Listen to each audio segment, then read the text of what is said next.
Mesdames et messieurs, le Conseil de sécurité vient d'adopter ce matin, par 13 voix pour et 2 abstentions, sa résolution 2654 relative à la question du Sahara marocain et prorogeant le mandat de la MINURSO d'une année. Cette nouvelle résolution réaffirme la position constante du Conseil de sécurité et, à travers lui, la communauté internationale, selon laquelle la solution à ce différend régional doit être politique, réaliste, pragmatique, durable et basée sur le compromis. Cette corroboration de la position du Conseil de sécurité, qui ne souffre d'aucune ambiguïté, rejoint la conviction du secrétaire général des Nations Unies dans son dernier rapport au Conseil de sécurité, en appelant à ce que le règlement de cette question se base sur les résolutions du Conseil de sécurité. Par ailleurs, la 2654 consacre de manière irréversible, à l'instar des résolutions du Conseil depuis 2007, la prééminence, la crédibilité et le sérieux de l'initiative d'autonomie marocaine en tant que seule et unique solution à ce différend régional dans le cadre de la souveraineté et de l'intégrité du Royaume. En ce faisant, le Conseil de sécurité a conforté le soutien massif de la communauté internationale en faveur de l'initiative d'autonomie marocaine. Ce soutien s'est traduit par l'expression d'appui fort et clair et officiel de plus de 90 pays en sa faveur et surtout l'ouverture par 30 autres pays de consulats généraux à Laayoune et à Dakhla en confirmation de la marocanité du Sahara. S'agissant de l'Algérie, le Conseil de sécurité a scellé une fois de plus son statut de partie prenante principale en lui enjoignant de coopérer et de s'engager avec le secrétaire général des Nations Unies dans le cadre du processus des tables rondes dans un esprit de compromis et de réalisme, et ce, jusqu'à l'aboutissement de ce processus. En outre, le Conseil de sécurité a félicité le Royaume pour ses efforts et ses réalisations dans la promotion et la protection des droits de l'homme dans ces provinces sahariennes. Enfin, et comme vous l'avez sûrement remarqué, la 2654 n'est pas une résolution bis repetita des textes des années précédentes. C'est une résolution qui se distingue par 4 nouvelles dispositions que le Conseil de sécurité considère comme étant fondamentales pour le processus politique. En l'occurrence, 1. Le Conseil de sécurité demande à l'Algérie en tant que partie prenante dans ce conflit de développer et d'exposer sa position sur la question du Sahara afin d'avancer vers la solution de ce problème. Cette demande rejoint l'appel du secrétaire général aux 4 parties, l'Algérie compris, bien évidemment, dans son dernier rapport au Conseil de sécurité, en leur demandant de faire preuve de flexibilité, de réalisme et de s'abstenir de toute condition préalable à ce processus. 2. Le Conseil de sécurité tense le groupe séparatiste armé, le Polisario, de mettre fin à ces obstructions à la liberté de mouvement de la MINURSO dans sa zone de mission et de cesser ces obstacles à la circulation des convois de réapprovisionnement de ces observateurs. Ces actes irresponsables, condamnables, suscitent, comme vous pouvez le comprendre, les plus vives préoccupations des membres du Conseil de sécurité à cet égard. 3. Le Conseil de sécurité demande aux organisations humanitaires internationales de s'assurer que l'acheminement de l'assistance alimentaire aux populations séquestrées des camps de Tindouf soit effectué conformément aux bonnes pratiques des Nations Unies. En ce faisant, le Conseil de sécurité a estimé important d'insister sur cette exigence afin que cesse le détournement de l'assistance humanitaire par le groupe séparatiste armé le Polisario et le Croissant Rouge algérien. Détournement confirmé par ailleurs dans plusieurs rapports du Haut Commissariat aux réfugiés, le Bureau des fraudes de l'Union européenne et plusieurs ONG humanitaires. 4, dernièrement, le Conseil de sécurité demande à ce que tous les efforts soient entrepris afin de procéder à l'enregistrement des populations des camps de Tindouf. Cette demande insistante traduit l'exaspération du Conseil de sécurité à l'égard du refus du pays hôte, l'Algérie, de permettre au Haut Commissariat de procéder à l'enregistrement de ces populations. Et ce refus, je voudrais le rappeler, dure depuis près d'un quart de siècle. Ceci dit, je suis à votre disposition maintenant. Please, I will give you the text in English. Don't worry. The full text will be sent to you in English. Monsieur l'ambassadeur, l'envoyé spécial dit avoir rencontré la société civile à Tindouf. Existe-t-il une société civile dans les camps réfugiés? C'est une question fort pertinente. Mais avant de répondre à cette question, je voudrais juste dire que normalement, une société civile est une association de personnes qui sont unies par des valeurs, par des principes universels et qui œuvrent soit dans le domaine social, culturel, économique, protection de l'enfance, scolarisation. Or, comme vous le savez, Tindouf sont des camps de réfugiés, là où les populations sont séquestrées. Et c'est la première fois que nous entendons qu'il y a une société civile dans les camps de Tindouf. Cette question, nous l'avons soulevée avec le secrétariat en faisant le parallèle avec ce qui se passe à Tindouf et dans les autres camps de réfugiés dans le monde. Dans aucun camp de réfugiés dans le monde, il n'y a de société civile. D'accord ? Et lorsque nous avons discuté avec le secrétariat, nous leur avons apporté la preuve que le Polisario interdit toute société civile. Et nous leur avons présenté les textes de soi-disant constitution de la chimérique République sahraoui, qui dit expressément dans son article, si ma mémoire est bonne, 31, qu'il n'y a pas de société civile et que la société civile sera créée après l'utopique indépendance. Donc, maintenant, il n'y a que des organisations de masse derrière le Polisario. L'article 32 également confirme que c'est le Polisario qui représente les jeunes, qui représente les femmes et qui mobilise et qui galvanise la population. Il y a une négation de société civile dans ces camps. Le secrétariat, malheureusement, n'était pas au courant qu'il y avait des textes fondateurs de groupes séparatistes armés qui interdisent la société civile. Et je voudrais juste conclure sur cette question que même durant la guerre froide, les régimes autoritaires comme l'ex-URSS ou bien l'ex-RDA ou bien actuellement la République démocratique de Corée, dans leur constitution, ils disent qu'il y a la société civile, mais sur le terrain, il n'y a pas de société civile. Dans les camps de Tindouf, ils disent qu'il ne doit pas y avoir de société civile, c'est-à-dire ils sont pires que les régimes autoritaires et que juste ils veulent présenter les jeunes qu'ils ont comme des personnes qui représentent la société civile. Je voudrais juste vous montrer lorsque la société civile soi-disant société civile, avait reçu la délégation à Tindouf. Et nous avons montré cette photo. Voilà la société civile.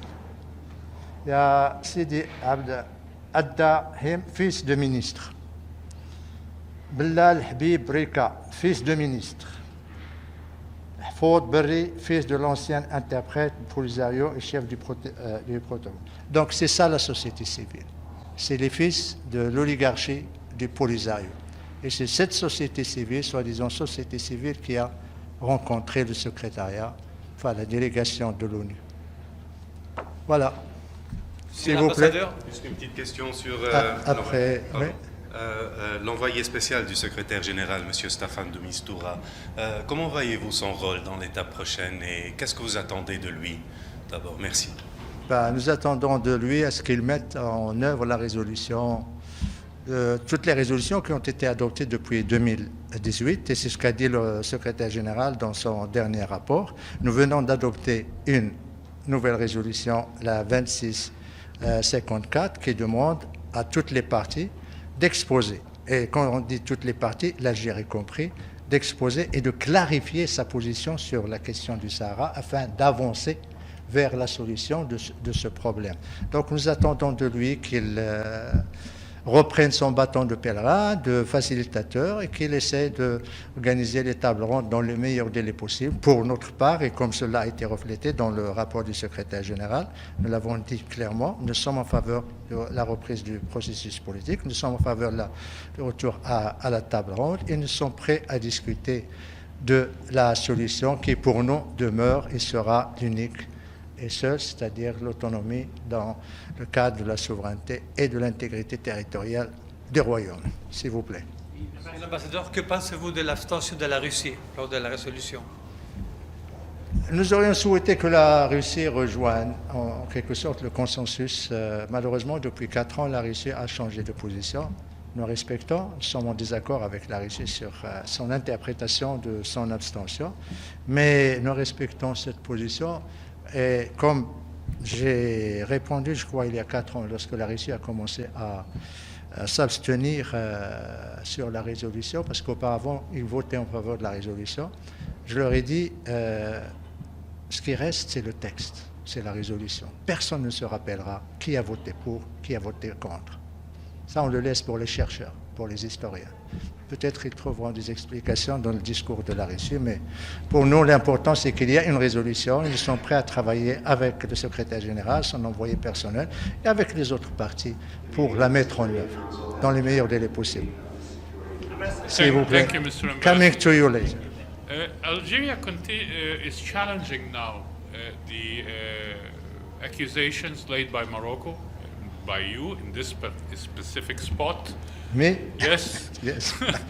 That the Polisario is recruiting child soldiers. Do you have any reactions on their recent challenge? First of all, nor Morocco, neither me, will never shy out from challenging. And my answer will be in 3 questions. That's my way to challenge also. First of all, Algeria didn't challenge the veracity and the authenticity of the photos we show of recruitment and training, military training of children. And I remember I have shown these photos, and Algeria abstained of contesting or claiming that they are fake. You see, these photos have been presented last year, and Algeria didn't say anything. The flag of Polisario is here. This young boy had rifle. The flag is of the Polisario. So Algeria didn't challenge these photos because they did it once and they failed, because when we showed the photo of one so-called militant of human rights with the Kalashnikov and the military tenure, they said that it was faked, but unfortunately the special rapporteur on human rights defenders said this photo is authentic and this Kalashnikov is authentic. And the situation here, and you can see the flag of Polisario and the soldiers are authentic.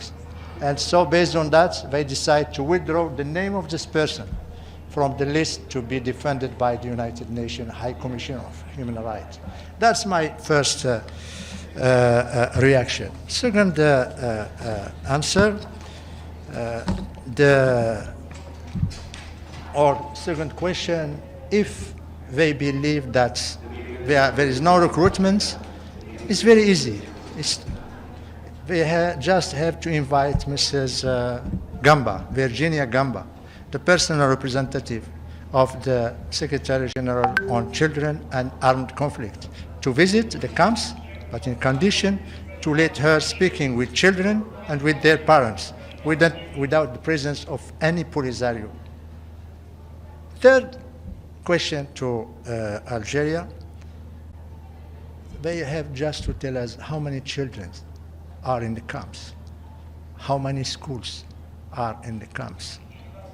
The world should know, and this will not be possible without a real registration and real census by the HCR.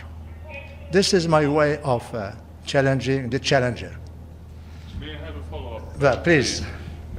Yes, my good friend from South Africa. Hi, Ambassador. Thank you. Yes, welcome. Can you come a little closer with the mic? Your response or reaction to the Kenyan ambassador's statement in the council a short time ago. Ambassador Kimani said the following: unfortunately, progress has been limited. This resolution continues a gradual but noticeable shift away from the mandate and will not assist the parties to achieve a just, lasting and mutually acceptable political solution. He raises concern that we're moving further away from the self-determination of the the Sahrawi and Western Sahara and a referendum. Ambassador, what's your response to Kenya? I don't want to go in any polemic with my dear colleague Martin. All I say is that what the history will remind is the text.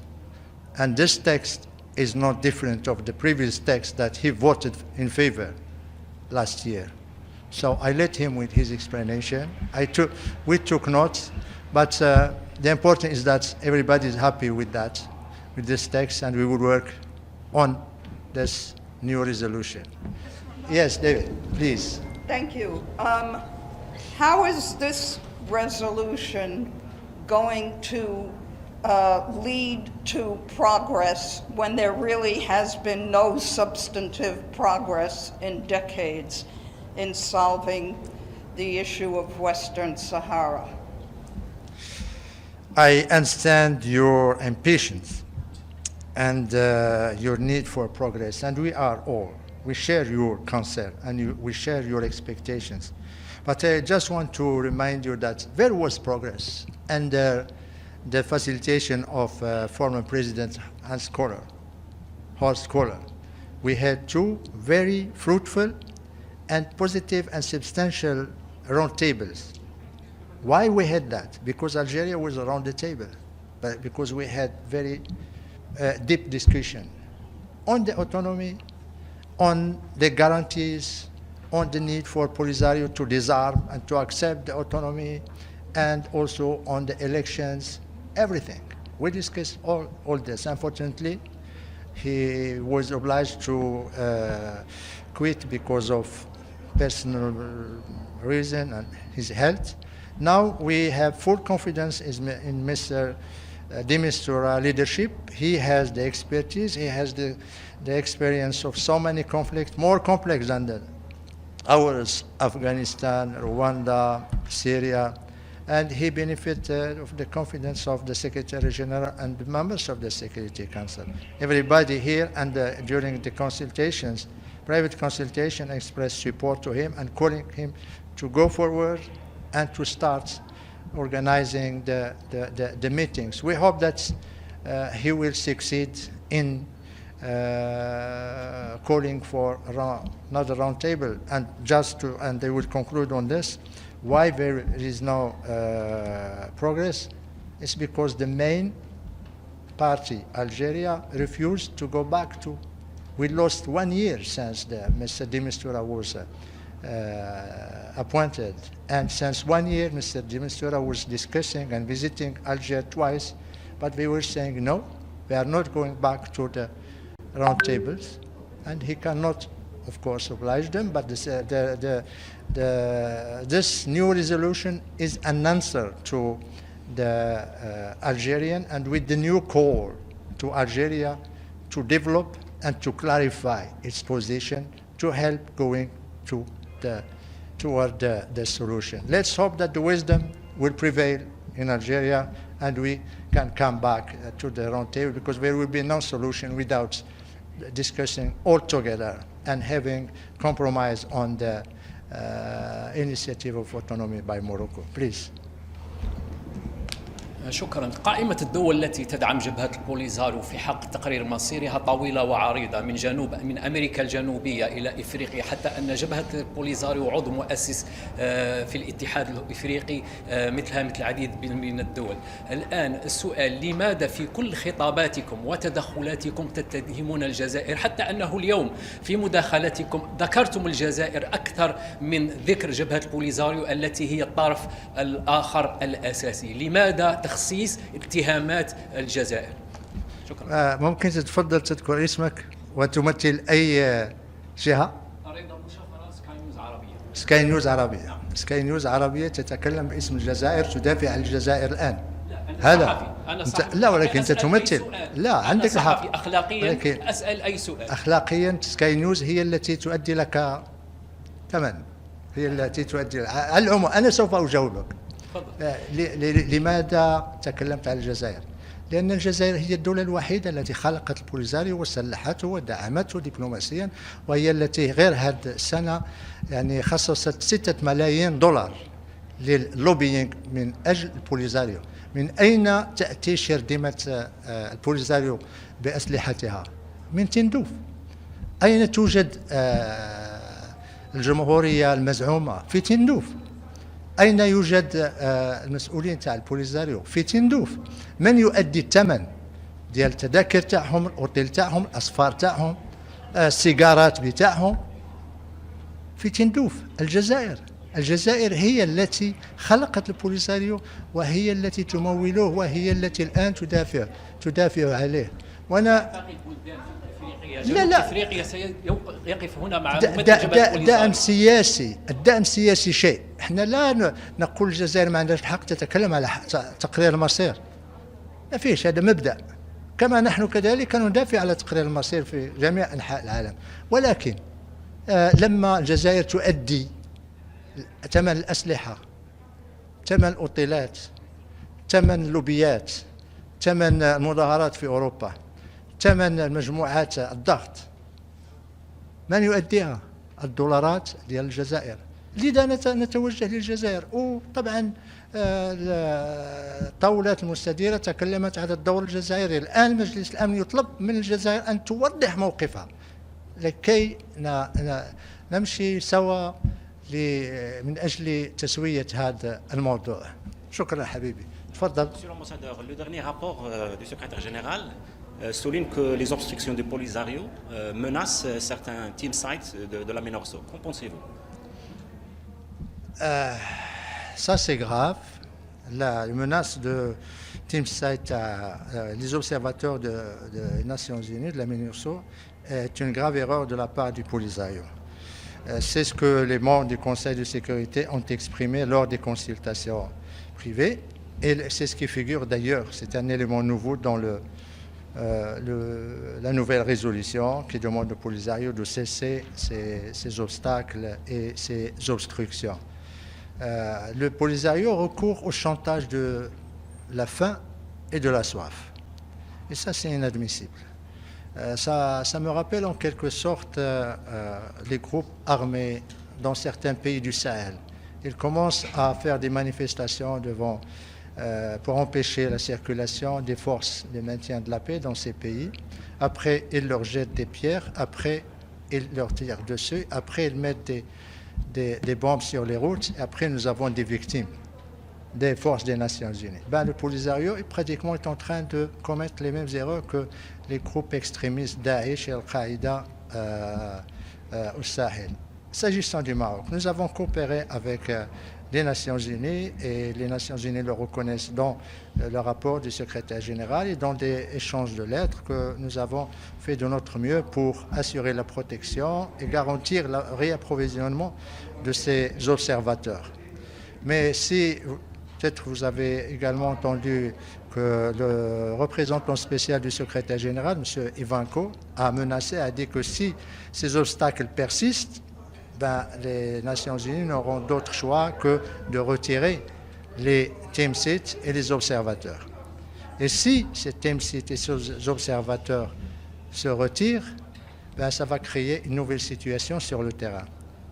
Dans ce cas-là, le Royaume du Maroc serait en droit de revenir à la situation hantée, juridiquement et spatiale sur le terrain. Et je voudrais ici rappeler, et je vous remercie pour votre question, que 3 jours avant le cessez-le-feu, en 1991, Feu Sa Majesté Hassan II a adressé une lettre au secrétaire général de l'époque, M. Pérez de Cuellar, l'informant qu'après le retrait des forces royales marocaines de cette zone pour la remettre aux Nations Unies, un groupe de blindés est entré au Sahara. Il lui a signalé cette intrusion, lui a demandé de tout faire pour qu'il se retire, et en responsabilisant les Nations Unies. Le Maroc n'a pas voulu, à ce moment-là, créer problème à cause des échéances qui allaient venir, et surtout dans un geste de bonne volonté. Si maintenant les Nations Unies se retirent, le Maroc serait en droit de reprendre les terres, ou plutôt la partie du Sahara qui a été remise à la MINURSO. Et à ce moment-là, ça créerait une nouvelle situation. De toutes les façons, nous espérons que la sagesse là également l'emporterait, que la résolution du Conseil de sécurité convaincrait le Polisario et l'Algérie pour que la MINURSO ne fasse plus l'objet de tel chantage de la part de ce groupuscule. S'il vous plaît. Abdoulaye Messi, journaliste accrédité au sein de l'ONU. Monsieur l'ambassadeur, j'ai 2 questions. La première, le Polisario a annoncé qu'elle disposait de drones qu'elle comptait utiliser. Quelle est votre réaction? La deuxième... je réponds comme ça reste clair.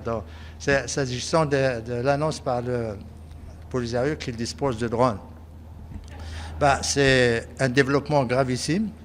J'espère que c'est juste la propagande, la désinformation, comme nous en avons l'habitude de ce côté de Tindouf. Mais si cela s'avère vrai, je crois qu'il y a 3 explications à donner, ou bien ça signifie qu'il y a des développements à 3 niveaux.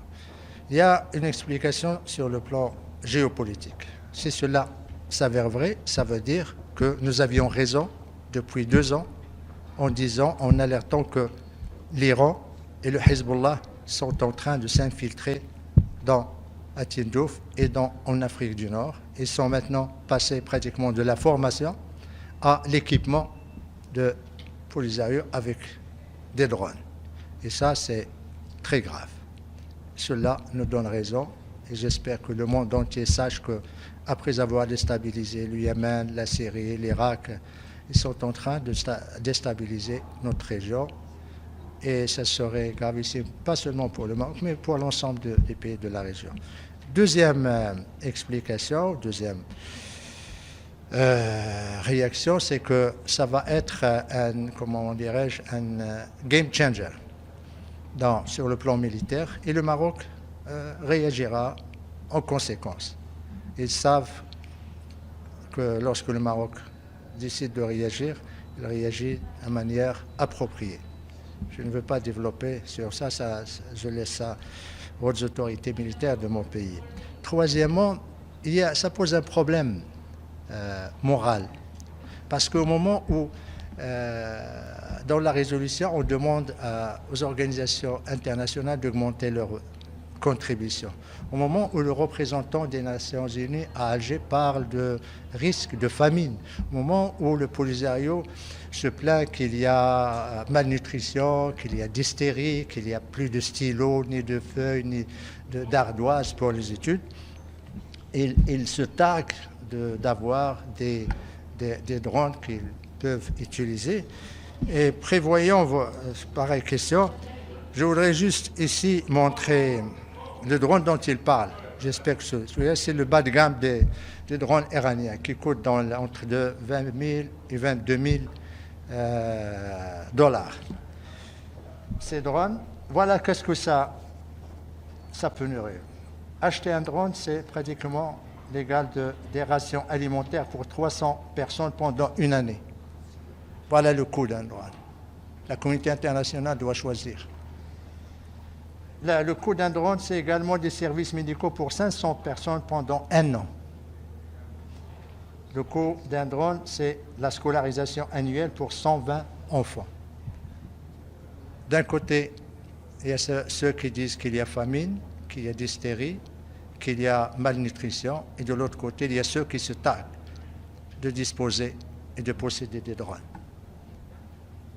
Qu'ils nous disent que ce n'est pas vrai. Voilà. S'il vous plaît. Merci, Monsieur l'Ambassadeur, pour ce point de presse. Sa Majesté Mohammed VI, le roi Mohammed VI, a déclaré le 20 août 2022 que dorénavant, le Maroc considérer son environnement international à partir du prisme du Sahara. D'après vous, quelle est la signification de ce message? Ensuite, est-ce que vous pensez qu'à la lumière de ce message, certains pays en Europe, de l'Union européenne, vont reconsidérer leur dossier et appuyer la proposition marocaine concernant l'autonomie du Sahara? Merci pour votre question. Je crois que Sa Majesté le roi a été très clair.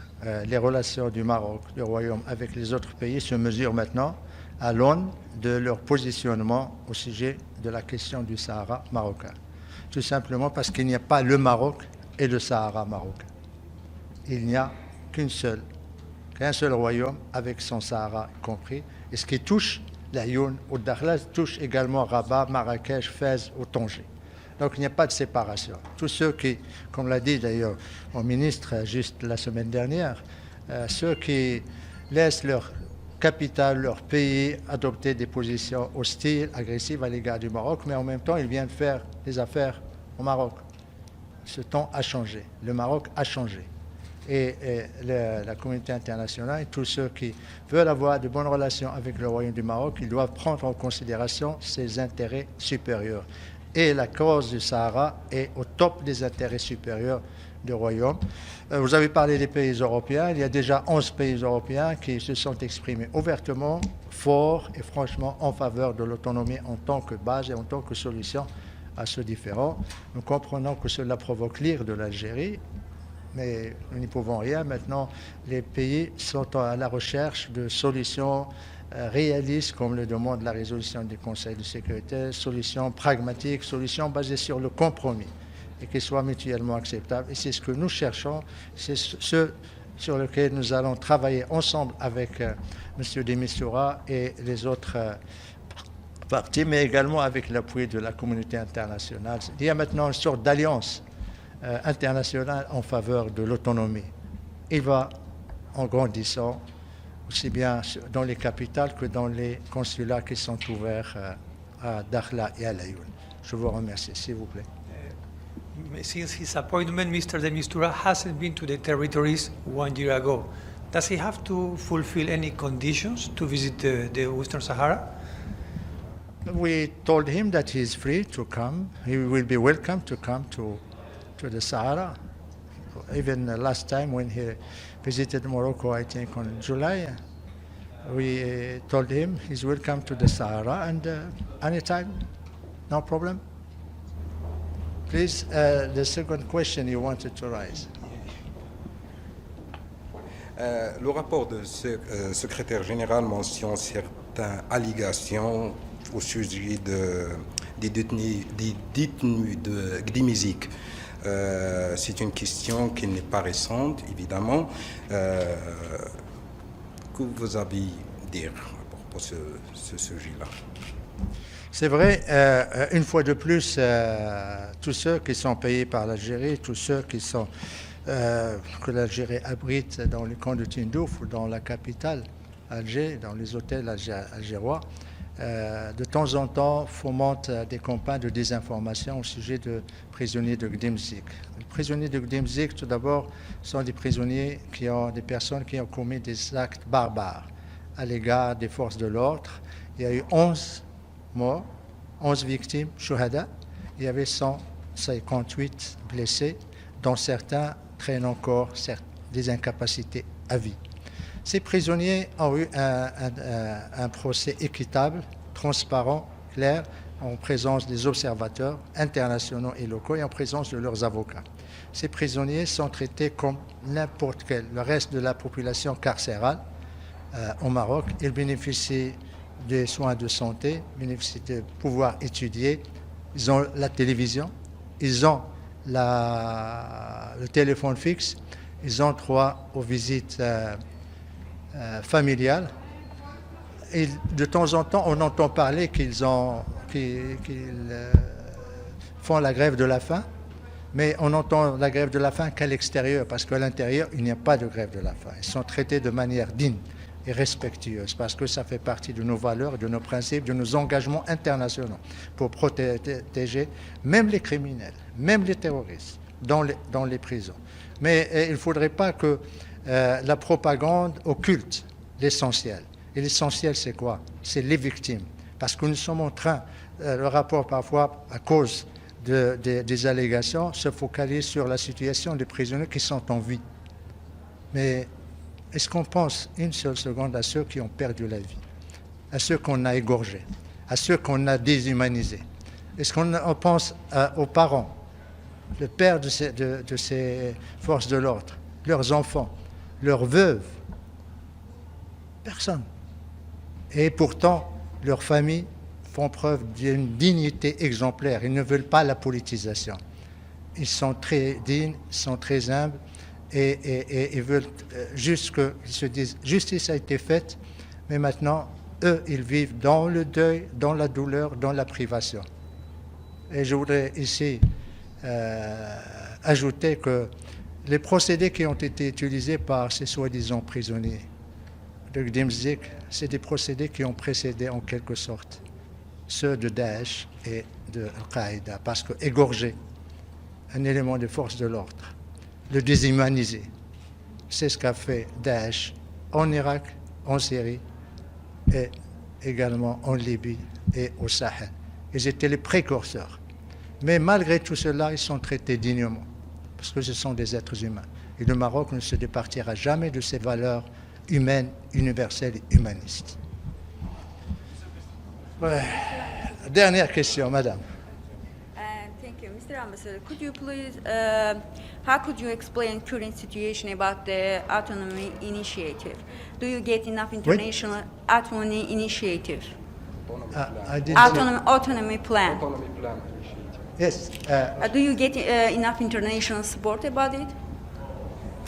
As I have expressed in my preliminary declaration, the autonomy plan is enjoying a large support internationally.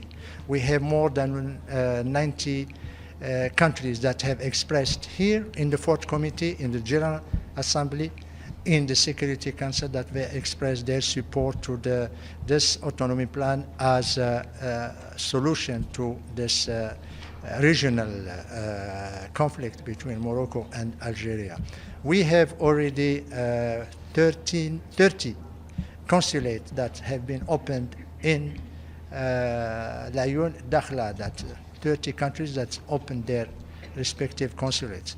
Why the international community is now in favor of it? Because it's the only way to solve this problem, based on compromise. The only way to avoid of hijacking the development of the region and the integration of the Maghreb is the only way to conciliate the neighboring country, Morocco, and Algeria. And also because the autonomy plan, we should never forget that, have been able to solve many conflicts all around the world. You know how many autonomy plans are implemented successfully in the world?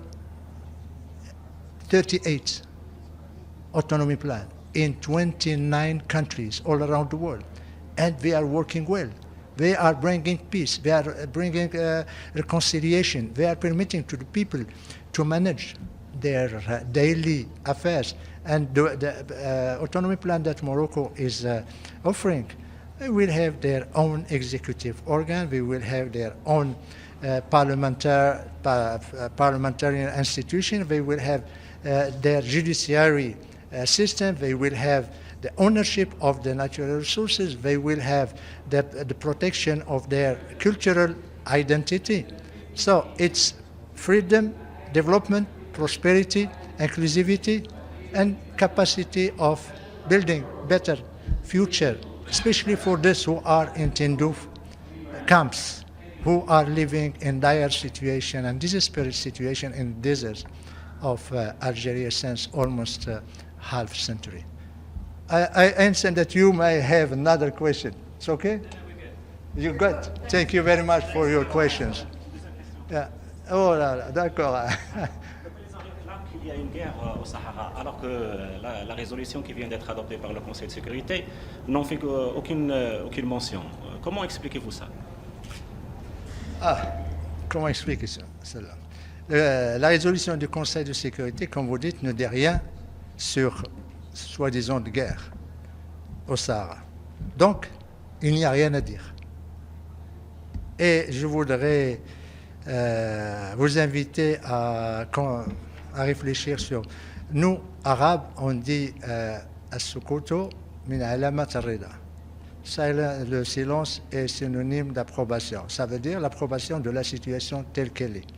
Mais nous, Africains également, il y a un proverbe très éloquent qui dit « Il y a des silences qui parlent ». Voilà ma réponse. Merci beaucoup. Thank you. Thank you very much.